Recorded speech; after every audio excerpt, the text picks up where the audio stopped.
네, 이 시각 K스탁 시작하겠습니다. 앞서 이제 그 시장의 기대가 점점 높아진다라는 얘기는 오늘 물가지표 잘 나오니까 근원 CPI 보고요. 근원 CPI도 좋아지니까 거기다 하나 더 보자입니다. 초근원 CPI 보자는 얘기죠.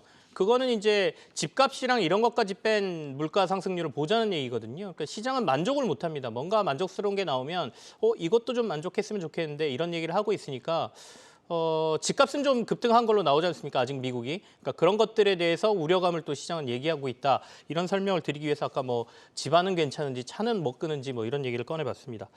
자, 오늘 두 분의 전문가 같이 하실 분 소개해 드리죠. 오늘은 새롭게 모신 한 분도 계시니까요. 눈여겨보시기 바랍니다. 자, 신한금융증권의 남대문 지점 이상경 멘토 나오셨고요. 그리고 독립리서치 분리세 양명길 프로 나와 있습니다. 어서 오십시오. 네, 안녕하세요. 반갑습니다.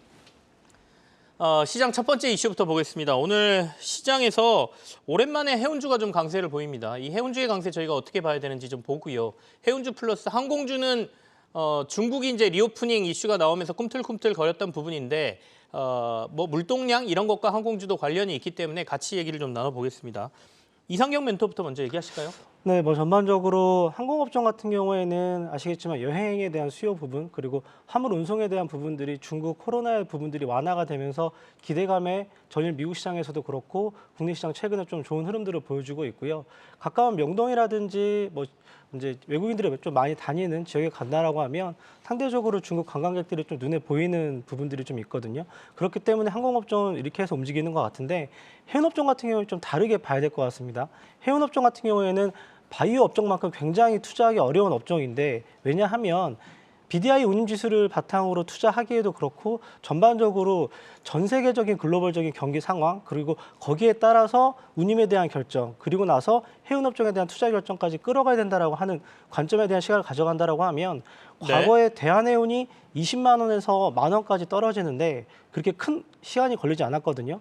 반대로 페너션 같은 경우에도 뭐 HMM 같은 부분까지 최근에 2년 사이에 주가 변동성이 굉장히 컸잖아요. 그래서 바이오 업종만큼 상당히 어려운 게 해운 업종에 대한 투자 의사 결정인데 가지고 가는 입장에서는 어닝에 대한 부분들은 오히려 돌아서고 안정적인데 주가는 그만큼 못 따라가는 또 흐름들이 나오기도 하고 반대로 상당히 실적에 대한 부분들은 어려운 상황인데 주가는 또 반대로 올라가는 또 흐름이 나오기도 하거든요. 그래서 네네.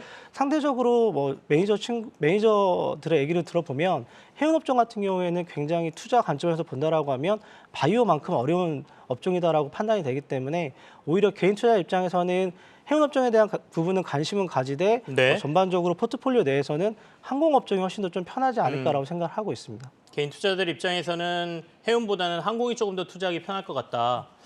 해운하고 또 바이오하고 비교하시는 건 전 또 처음 들어보는데 바이오는 워낙 우리가 위험하다는 인식을 네. 갖고 있는데 그만큼 해운도 변동성이 좀 커졌다 이렇게 이해할 수가 있겠네요. 양명길 프로께서는 해운과 항공주 이슈는 어떻게 해석하고 계십니까? 네, 먼저 오늘 해운주가 강세를 띠는 이유에는 BDI 지수의 강세가 있습니다. 지난주 1,386포인트로 5%대 가까이 상승을 하고 마감을 했습니다. 그런 부분에서 오늘 이제 시세를 견인하고 있다고 판단을 하고요. BDI 지수 같은 경우에는 결국 중국의 리오프닝 이슈가 있었죠. 봉쇄를 해제한다고 하니까 중국에서 앞으로 벌크선 운임 지수, 벌크선 수요가 늘어날 것이다. 이런 기대감이 선반영되었다고 지금 생각을 하고 있습니다. 네. 이런 부분에서 결국 중국 정부에서 얼만큼 경기 부양을 할 것이냐 그런 부분을 결국 판단을 해야 되는데요. BDI 지수, 벌크선 운임 지수에서 포함하는 중국 정부의 수요 그중에서도 지금 철광석 수요가 있습니다. 철광석 수요 안에서 보시는 것처럼 이제 중국의 재고가 지금 1억 3천만 톤 정도 전년 대비 14% 감소한 게 지금 확인이 됐고요. 이런 부분이 이제 2월 이후에 지금 상승할 것이다라는 시장의 전망이 지배적입니다. 그런 네. 부분에서 앞으로 강세를 띌 수 있지 않을까 이렇게 생각을 하고 있습니다. 해운주 중심으로 이제 말씀을 해주셨는데 사실은 올해 경기 침체에 대한 우려가 좀 있지 않습니까? 경기 네. 침체라고 하면 이제 물동량이 줄어들 거다라고 저희는 논리적으로 생각하게 되는데 그럼에도 불구하고 BDI 지수가 계속해서 좀 오를 수 있다 이렇게 보시는 건가요? BDI 지수가 무조건 오를 수 있다라고 판단은 할 수 없습니다. 지금 현재 BDI 지수가 오른 것이 경기가 앞으로 좋아질 것이라는 기대감에 오르는 게 아니라 중국 정부의 봉쇄 정책 완화에 대한 모멘텀으로 상승하는 것 때문이거든요. 그렇기 때문에 이런 부분이 꺾이지 않는지 그런 부분에서 계속 추적을 해야 됩니다. 그래서 아무래도 트레이딩 관점에서 아마 접근하시는 게 좀 더 유효할 것으로 보여집니다. 일단은 중국의 리오프닝 이슈로 BDI 지수 좀 반등을 하고 있는데 이게 추세적으로 갈지는 좀 봐야 된다 이런 말씀이십니다. 오늘 HMM이 오랜만에 4%대 강세인데 이상로 멘토께서는 아까 좀 주의하자, 차라리 항공주가 낫겠다라고 말씀하셨는데 그러면 오늘 반짝하고 또 조금 하락하거나 이럴까요? HMM 어떻게 보세요? 전반적으로 미국 시장을 좀 따라가는 흐름이 좀 나오고 있는 상황인데 BDI 운용지수 같은 경우에는 연속성은 좀 없을 것 같아요. 상대적으로 3, 4개월 전에 물동량을 확인을 하고 그런 부분들이 좀 반영이 된다라고 하면 앞으로 2, 3개월 뒤에 물동량 부분이 증가되는 부분들 그리고 리오프닝에 따라서 가까운 중국 선사를 기준으로 해서 조선은 수주를 봐야 되는 거고 해운업종은 BDI를 봐야 되는데 이런 부분들이 다음 주 차주까지 연속성이 있냐라고 하는 부분들에 대해서는 조금 더 지켜볼 필요가 있을 것 같고요. 상대적으로 본다라고 하면 이 자리에서 해운업종을 굳이 트레이딩 바이 구간 정도로 봐야지 스트롱 바이에서 가져가는 부분은 좀 제한적인 흐름이지 않을까 생각을 하고 있습니다. 항공주 아까 얘기는 많이 안 하셨으니까 차라리 항공주 보라고 하셨으니까 항공주는 지금 봐야 되는 이유는 그것도 중국인가요?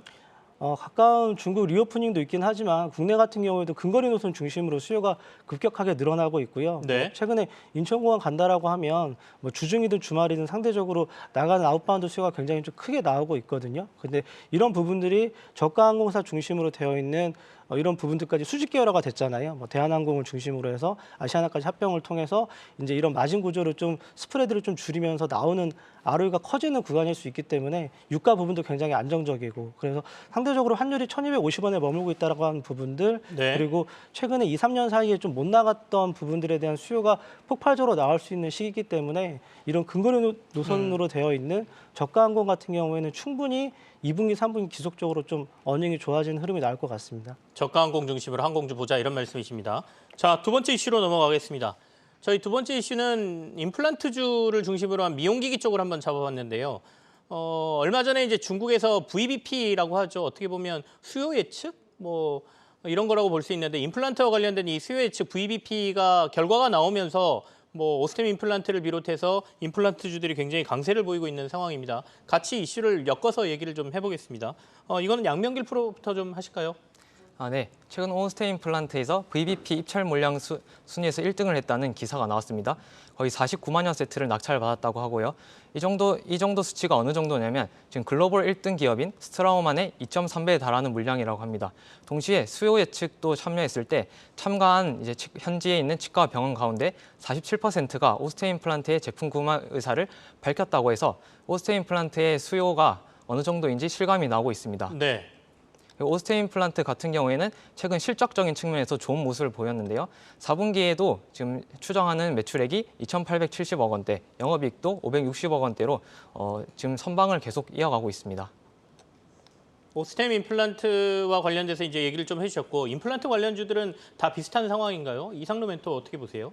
전반적으로 아시겠지만 오스템 임플란트 최근에 이제 강선주 펀드라고 하는 부분이 투자 결정을 하고 지분에 대한 부분들을 좀 이끌어가고 있고 네. 이제 과거 이제 횡령했던 부분들이 좀 마무리가 되면서 주가 재평가가 나오고 있는데 의료 산업 같은 경우 특히 중국과 관련된 의료 기기 쪽 같은 경우에는 국내 레퍼런스를 바탕으로 의료 기기들 같은 경우는 2년에서 3년 정도 허가 기간을 거쳐서 이런 레퍼런스가 다시 1, 2년을 겪고 중국에서 허가가 또 3년 정도 걸리거든요. 그러면 기간적으로 봤을 때는 총 7년 정도 걸리는 기간인데 임플란트 같은 경우에는 제가 신입사원 때 12, 3년 전부터 이런 부분들을 이끌어왔고 최근에 3, 4년 사이에 안정적인 매출이 좀 나오고 있는 상황이거든요. 네. 그렇기 때문에 이런 흐름들이 의사들이 결정을 하고 갔을 때 안정적으로 소위 말해서 임상에 대한 부분들을 환자를 통해서 꾸준히 해왔기 때문에 지속적으로 할 수 있는 것 같고요. 의료기기 쪽에서 본다라고 하면 12월 달 같은 경우에는 아시겠지만 산소호흡기를 중심으로 코로나가 급격하게 확산이 되면서 중국 내에서도 이런 부분들이 많은 요구가 필요한 시점이었는데 네. 이제 1월 달이 넘어서면서는 이제 코로나 환자에 대해서 발표를 중단을 하고 리오프닝을 준비하는 기간이어서 오히려 지금 오늘 시장 같은 경우에는 미용 기기들이 좀 탄력을 받고 있긴 하는데요. 상대적으로 루트로닉이나 아시겠지만 클래시스 같은 경우에는 이제 마스크를 벗고 나면 레이저를 통해서 피부에 대한 부분들 이런 부분들이 강화가 되고 다시 중국에 대한 수출에 대한 부분들이 열린다라고 하는 기대감이 좀 반영이 되는 것 같은데 조금은 좀 시기적으로 봤을 때 좀 이른 것 같습니다. 네. 왜냐하면 아시겠지만 이제 실내 마스크 같은 경우에는 국내도 검토를 하고 있고 이제 중국도 이런 부분들이 완화가 된다라고 하면 아마 하반기 정도는 봐야 되지 않을까라고 생각을 하고 있습니다. 하반기 쪽이 조금 더 나을 것 같다 이런 말씀이십니다. 자, 아까 양명길 멘토께서 뭐 임플란트주에 관련된 얘기를 좀 하시긴 하셨는데 다른 의료기기 쪽은 어떻게 보고 계십니까? 네, 다른 의료기기 쪽도 지금 마찬가지적인 모습을 보이고 있다고 생각을 합니다. 중국 쪽에서도 이제 리오프닝 수요와 더불어서 오늘 이제 비올이 이제 신고가를 갱신한 것처럼 결국 미국 그리고 중국 해외 수출적인 영향이 가장 크다고 생각을 하고 있거든요. 그런 부분에서 실적으로 보여줄 수 있는 기업들의 이제 실적 차별화가 향후에 이제 진행될 것으로 기대가 됩니다. 그런 면에서 아까 오스테인 임플란트도 말씀을 드렸는데 네. 오스테인 임플란트 역시 중국 시장에서 높은 수출 점유율을 갖고 있고요. 이번에 VBP가 적용됐을 때 결국 가격 상한제로 인해서 단가는 떨어지지만 이 기대 효과가 중국 인민들의 이제 임플란트 시술 비용이 약 75% 감소하는 효과가 있다고 합니다. 그런 부분에서 봤을 때 대한민국에서도 결국 임플란트가 의료보험에 보장이 되면서 식립수가 급격하게 증가했거든요. 그런 부분에서 중국 역시 같은 흐름을 보일 확률이 높다고 생각을 합니다. 가격이 떨어지는 이슈는 있지만 가격이 떨어지면서 수요가 증가한다라는 말씀이세요. 그러니까 Q가 이제 늘어난다 이런 말씀이신데 오스테인 임플란트 주가만 놓고 보면 지금 상단에 좀 막혀 있는 느낌이긴 하거든요. 그래도 뭐 대표주니까 오스테인 임플란트를 계속 봐야 된다 이런 의견이십니까? 지금 고점이 있어서 비싸다라고 생각하시는 분들이 있을 수 있는데 오스테인 임플란트는 단순히 VBP 이슈만 있는 게 아닙니다. 지금 두 가지 정도 이슈가 더 있는데요. 3월에 이제 감사보고서 시즌이죠. 감사보고서 시즌에서 감사의견 적정을 받으면 환기 종목 해제를 받을 수 있습니다. 그럴 경우에는 패시브 자금의 유입을 기대할 수가 있고요. 두 번째로 아까 말씀해 주신 것처럼 강성부 펀드와 그리고 최대 주주 최규옥 회장의 경영권 분쟁 가능성도 제기가 되고 있습니다. 지금 현재 강성부 대표 측 우호 지분이 약 9%, 최규옥 회장 측 지분이 20% 정도 달하고 있는데 소액주주 입장에서 봤을 때 현재 최대 주주에 대한 실망감이 커서 향후 주주총회까지 갔을 때 네. 강성부 펀드 쪽의 편을 들 확률이 더 높다고 생각을 하고 있습니다. 그런 부분에 대한 모멘텀 때문에 추가적인 주가 상승이 가능할 수도 있다 생각을 합니다. 대규모 횡령 사건 이후에 지금 환기 종목에 지정돼 있는데 3월 달 이제 주총 지나면서 이 환기 종목을 벗어나느냐 이 이슈도 있고 그다음에 행동주의 펀드하고의 지분 대결 이슈도 있고 뭐 그런 것까지 보자라는 말씀이십니다. 자, 어쨌든 중국이 이제 문을 열기 시작하면서 뭐 임플란트를 비롯해서 미용기기, 의료기기 이쪽에 대한 시장의 온기가 살짝 도는 느낌이죠. 관련해서 좀 지켜보시길 바라고요. 다음 이슈로 넘어가겠습니다. 다음 이슈는 방산주 한번 살펴보죠. 오랜만에 방산주들도 좀 힘을 냅니다. 작년에 사실 시장을 뜨겁게 했던 게 방산주였거든요. 한참 뜨다가 이제 약간의 기간 조정 같은 걸 지금 거쳐간 상황이고 이제 다시 작년의 뜨거움을 다시 맛볼 수 있느냐에 대한 관심이 시장에 좀 모아지고 있습니다. 이번에 중동으로 그 윤 대통령이 이제 방한하면서 기업들도 많이 가고요. 거기에서 또 방산과 관련된 이슈가 좀 나오지 않을까라는 기대가 좀 있는 것 같습니다. 이상경 멘토부터 먼저 얘기하실까요? 네, 뭐 방산에 대한 부분 같은 경우에는 계속적으로 러시아 우크라이나 전쟁이 만들어낸 노이즈가 국내 산업에 대한 좀 수요를 끌어가는 부분인데 아시겠지만 이제 전 세계적으로 분단 국가가 대한민국이 유일하고 이런 부분들이 국방비에 대한 부분들을 쭉 늘어가면서 이렇게 나올 수 있는 방산에 대한 R&D를 통한 전반적인 효과라고 하는 기업에 대한 부분들이 나오고 있는 상황인데 뭐 LIG 넥슨을 중심으로 천궁이라고 하죠. 그리고 최근에 한국항공우주까지 계속적으로 수출에 대한 부분들이 진행이 되는 흐름인데 이게 방산업종 같은 경우에는 짧게 보면은 3년, 길게 보면 5년까지 네. 쭉 그 쉽게 얘기하면 매출을 확정을 하고 이런 부분들이 진행이 되면서 이런 부분 분기마다 꽂히는 매출과 영업이익이 좀 안정적이라고 봐야 될 것 같거든요. 그래서 이미 수주량을 본다라고 하면 대부분의 매출을 가지고 있는 방산업종 같은 경우에는 충분히 갖고 있는 상태인 것 같습니다. 다만 이번에 윤 대통령 같은 경우에는 UAE 이후에 다보스 포럼을 가서 가장 강조하는 부분이 항공산업에 대한 부분들, 특히 우주항공에 대한 부분들을 강화하고 강조하겠다라고 얘기가 되어 있기 때문에 네네. 오히려 이제 한국항공우주가 하나 에어로스페이스를 필두로 해서 이런 부분들에 대해서 여전히 좀 관심권을 좀 있는 부분이 아닌가라고 생각을 하고 있습니다. 그럼 전반적으로 아까 제가 이제 기간 조정을 좀 거쳤다라고 말씀을 드렸는데 방산주는 이 기간 조정이 좀 마무리되고 이번을 계기로 해서 좀 반등 구간으로 들어갈 수 있을까요? 아마 대부분 삼성전자 실적 발표 전후로 이런 네. 기대감이 좀 미리 반영이 돼서 주가가 반등했던 것처럼 대부분의 LIG 넥스원이라든지 현대 로템 그리고 한국항공우주까지 이런 기업들 같은 경우에는 올해 굉장히 좋을 것이라고 하는 부분들이 어느 정도 좀 주가에 반영이 돼서 충분히 차익 실현 매물을 맞았기 때문에 네. 오히려 4분기 실적에 대한 부분들이 1월 말이나 2월 초에 공개된다라고 하면 매물을 충분히 소화하고 다시 또 신고가로 가는 흐름들이 충분히 나올 것 같습니다. 개인적으로 러시아 우크라이나 전쟁이 완화가 되고 이런 부분들이 조금 더 진행이 빨리 된다라고 하면 오히려 방산업종 같은 경우에는 그때가 매수 타이밍이라고 봐야 돼요. 주가는 오히려 러시아 우크라이나 전쟁 완화되는 부분 때문에 빠질 수 있지만 그런 부분들을 가지고 추후에 충분히 반등 여건이 나올 수 있다라고 보고 있기 때문에 오히려 실적과 이런 부분들을 좀 확인을 해서 대응할 수 있는 자리가 지금 현재 자리가 아닌가라고 생각을 하고 있습니다. 어쨌든 뭐 반등에 대한 가능성을 좀 높게 보고 계신다라고 보여집니다. 기회가 올 때, 그러니까 실적 발표라든지 그때 차익 실현 구간이 나오면 그때도 기회가 될 수 있고, 이거 전쟁 상황이라는 건 저희가 예측할 수는 없지만 러시아하고 우크라이나의 전쟁이 좀 완화되거나 좋은 분위기로 갈 경우에도 도리어 방산주 빠질 때가 기회가 될 것이다. 전쟁이 마무리되고 나면 아마도 그 전력을 강화하기 위한 여러 조치들이 각국에서 벌어질 것 같습니다. 지금도 뭐 방위 산업과 관련된 이슈는 워낙 뜨겁고요.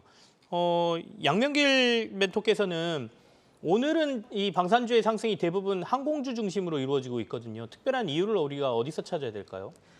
먼저 항공주 일단 어제 하나에어로스페이스가 강세를 보였고요. 오늘 네. 한국항공우주가 이어서 강세를 보이고 있습니다. 이 강세의 배경이 저는 UAE에 있다고 생각을 합니다. 지금 윤 대통령이 UAE에 국빈 방문을 하고 있죠. 14일부터 17일까지 예정되어 있습니다. 동시에 바라카 원전 방문도 예정되어 있는데 이 원전과 방사는 뗄래야 뗄 수 없는 구조라고 생각을 합니다.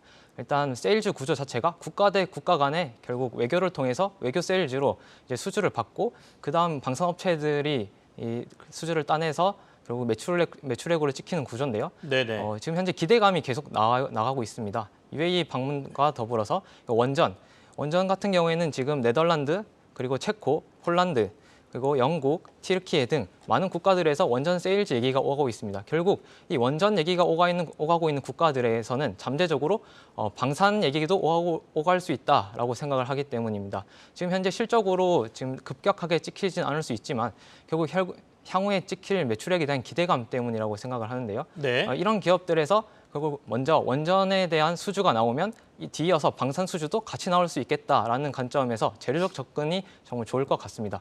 그리고 지금 윤 정부 측면에서 2년 차에 접어들었는데요. 네. 대통령의 임기 1년 차에는 아마 적응 기간이 있어서 그런 부분에 대한 처음엔 기대감이 이번에 먼저 선반영되었죠. 두 번째 2년 차부터는 본격적인 정책 드라이브가 있을 것이라고 생각이 합니다.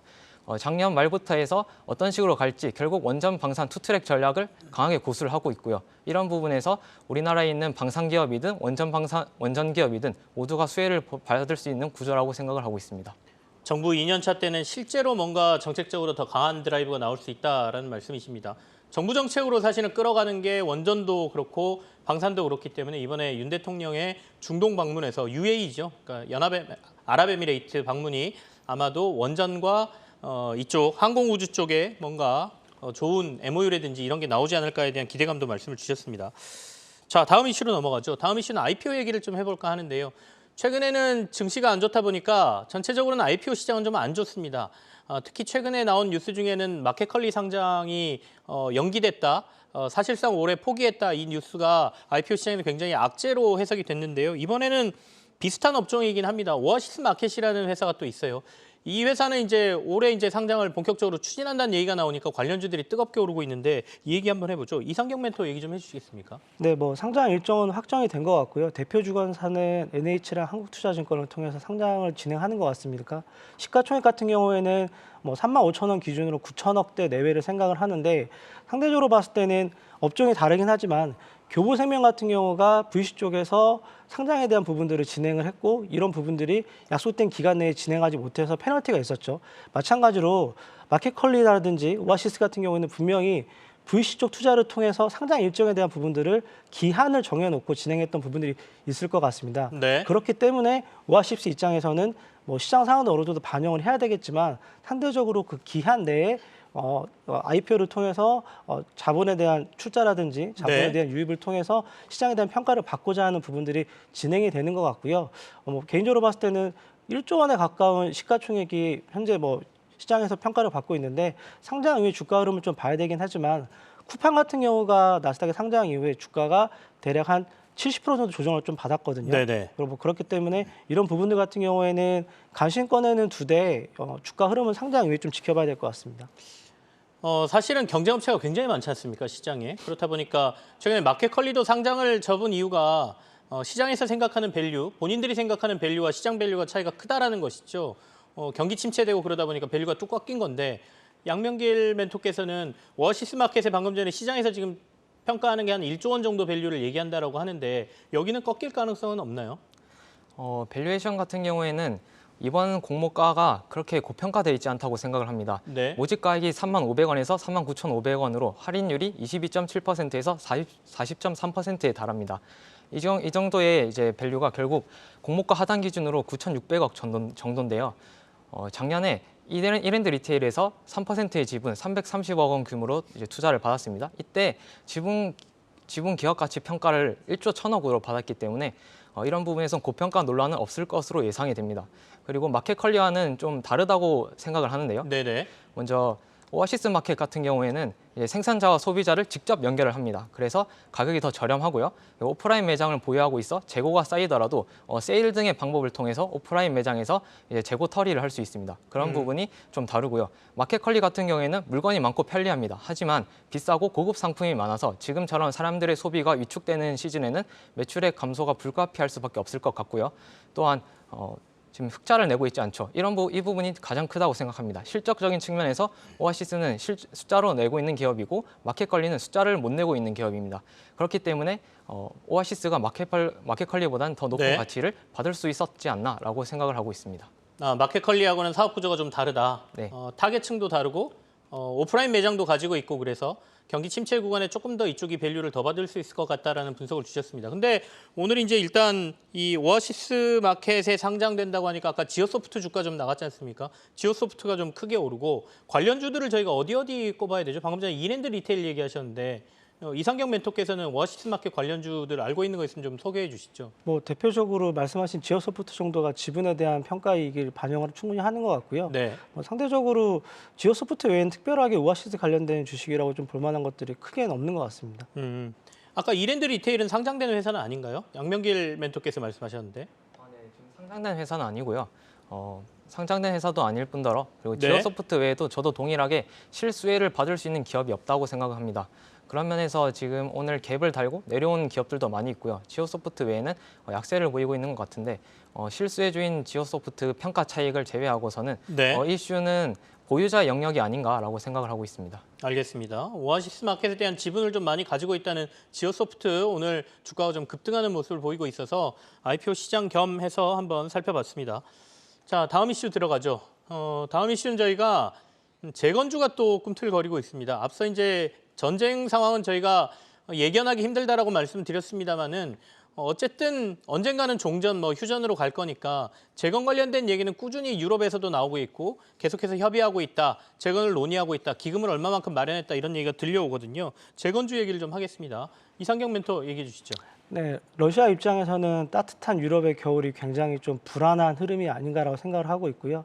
최근에 천연가스에 대한 수요라든지 그리고 가격 변동성이 오히려 러시아 입장에서는 전쟁을 오래 끌고 가기에는 좀 굉장히 부담스러운 현재 기후 상황이 나오지 않았냐 생각을 하고 있습니다. 그리고 우크라이나 입장에서는 명분이 필요한 것 같고요. 이런 명분이 필요한 시점이 다가오는 현재 1월 말이 아닌가라고 생각을 하고 있습니다. 그렇기 때문에 전반적으로 러시아 같은 경우도 충분히 어느 정도는 영토에 대한 부분들을 확정을 시켰고 이제 협력에 쉽게 얘기하면 이제 길게 끌고 가기에는 굉장히 좀 부담스러운 전쟁 상황이 진행이 되고 있기 때문에 네. 서로 간에 서로 명분이 어느 정도 만들어진다라고 하면 이제부터는 좀 만나서 얘기를 통해서 충분히 어느 정도는 완화되는 부분으로 가야 되지 않냐라고 하는 부분이 현재 좀 기대감이 좀 있는 것 같습니다. 말 그대로 정말 근데 기대감이어서 전쟁 같은 경우에는 처음 시작할 때도 이렇게 길게 올지 몰랐고 마찬가지로 쉽게 얘기하면 뭐 종전이라고 하긴 그렇지만 서로 만나서 협력하는 시기도 의외로 저희가 기대하는 시점보다는 빨리 올 수 있는 부분도 있다라고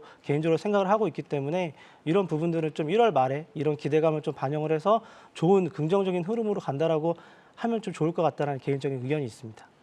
일단은 재건주는 얘기 나올 때 확 올랐다가 또 빠지기도 하고 변동성이 좀 커진 상태지 않습니까? 그렇다면 우리가 흔히 말하는 전문가의 영역으로 두자, 매매 잘하시는 분들, 단타 굉장히 잘 하시는 분들 그렇게 봐야 되나요? 아니면 아까 1월을 부근으로 해서 뭔가 조금 완화된 분위기가 나올 수도 있다라고 하니 좀 담아놓으면 장기적으로 봤을 때 재건주는 도움이 될 거다 이렇게 판단하십니까? 재건주 내에서도 좀 섹터가 다른 것 같아요. 뭐 네. 건설 업종이 있고 말 그대로 정말 대표적으로 불리는 업종이 있죠. 그러니까 테마의 대표적인 종목이 있는데 뭐 개인적으로는 정말 러시아 우크라이나 전쟁이 완화가 돼서 재건에 대한 부분들이 필요하다라고 하면 저는 개인적으로 봤을 때는 첫 번째 필요한 게 철강과 강강 같고요. 그 인프라를 만들어야 되는 부분이 있기 때문에 그래서 이런 부분들에 대해서는 좀 섹터와 업종을 좀 나눠서 접근하는 게 훨씬 더 좀 효과적이지 않냐라고 생각을 하고 있습니다. 네, 알겠습니다. 저희가 우크라이나하고 러시아 전쟁 사실은 빨리 종전이 됐으면 하는 바람들을 많이들 갖고 계실 겁니다. 물가에도 영향을 미치고 뭐 인명 피해도 많고 그래서 전쟁은 빨리 끝나야 되겠죠. 그래서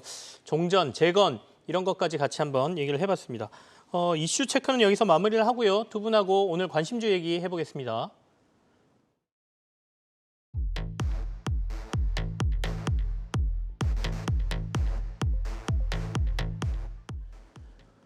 네, 이상경 멘토가 가져오신 종목부터 보죠. 아기상어보다 저평가된 미니특공대. 벌써 딱 감 잡으신 분들 계실 텐데 최근에 상장된 회사입니다. SAMG 엔터 얘기를 오늘 들어보고요.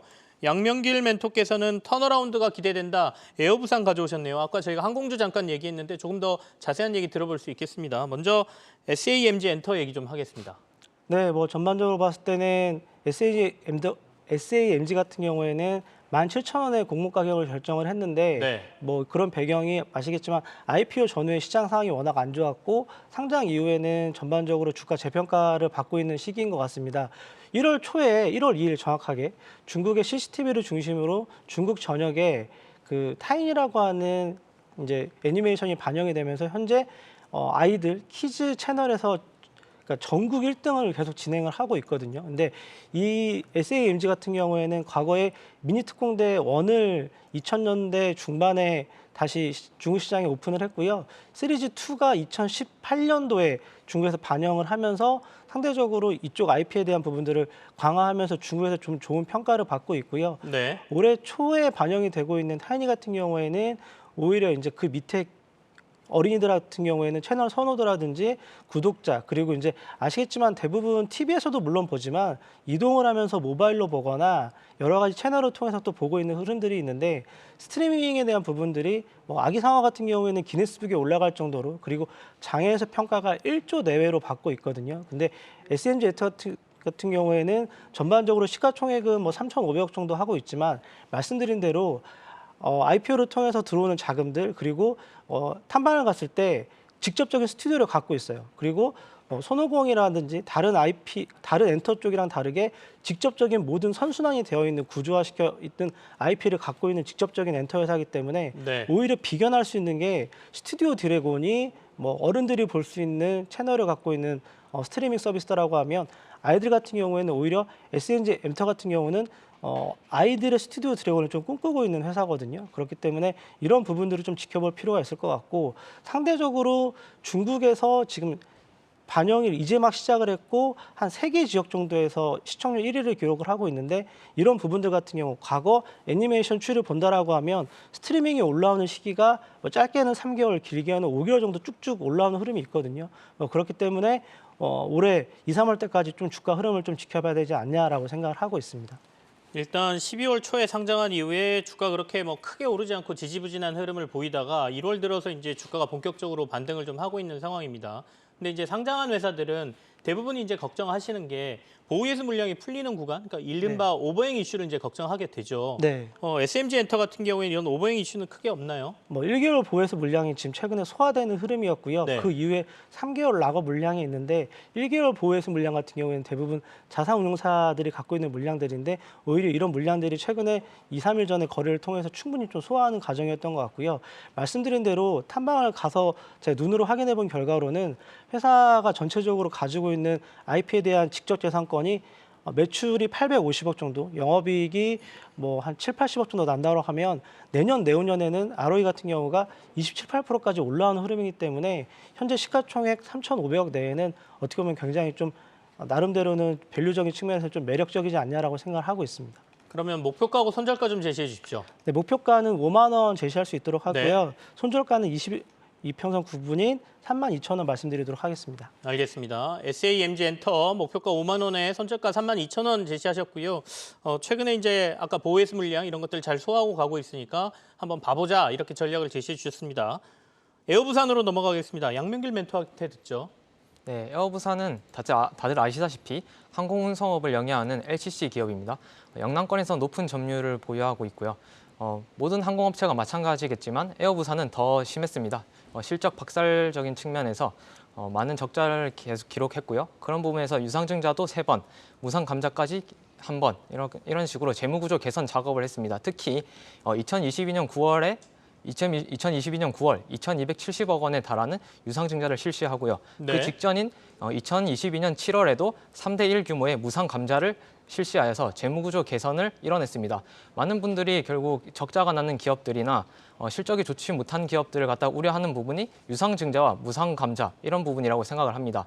이 기업 같은 경우에는 그 부분을 모두 다 해냈기 때문에 어떻게 보면 앞으로 나올 악재 이슈가 해소가 되었다라고 판단을 하고요. 그렇다면 업황이 좋아지냐라는 부분에서 이제 고민될 텐데요. 네네. 2022년 11월 기준으로 이제 한국관광공사의 통계에 따르면 11월에 출국자 수가 104만 명을 기록을 했습니다. 100만 명을 갖다가 돌파한 게 2020년 2월 이후 처음인데요. 2020년 2월이면 코로나가 본격적으로 터지기 직전이었죠. 그때만 해도 많은 사람들이 해외 출국을 했고 그런 부분에서 항공사들의 수익이 괜찮았습니다.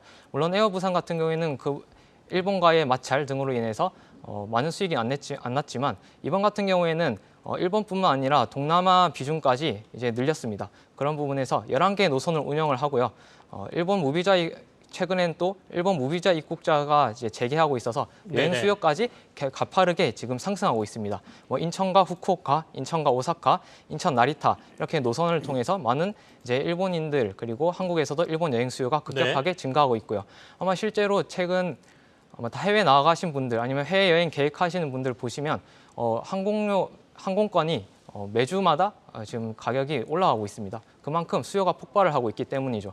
실적적인 측면에서 가장 가파르게 실적이 반등할 수 있는 구간은 2022년 4월이 아니죠. 4분기부터 2023년 1분기까지가 가장 가파른 실적 상승세를 기록할 수 있다고 생각하는데요.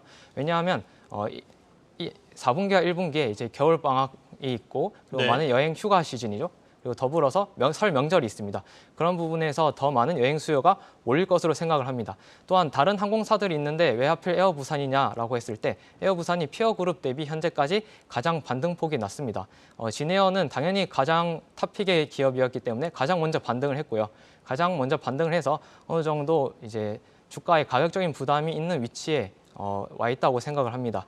그런 부분에서 에어부산이 가장 낮은 반등폭 그리고 많은 출국 관광객 수 이런 부분에서 앞으로는 좋아질 것이다라고 생각을 합니다. 목표가고 손절가 지금 나가고 있습니다. 목표가는 5,100원에 손절가 2,700원 제시하고 계십니다. 자, 항공주 같은 경우에는 뭐 여러 가지 재무 위험이 있었죠. 그건 너무 안 좋았으니까요. 에어부산 같은 경우에는 그래도 유상증자, 감자 등을 통해서 재무 위험을 다 덜어내고 이제는 실적이 좋아지면 그게 주가에 반영될 가능성이 있다. 이렇게 설명을 해주셨습니다. 자, 두 분과는 여기서 마무리를 하겠습니다. 이상경 멘토 그리고 양명길 멘토와 함께했습니다. 오늘 고맙습니다. 감사합니다. 감사합니다.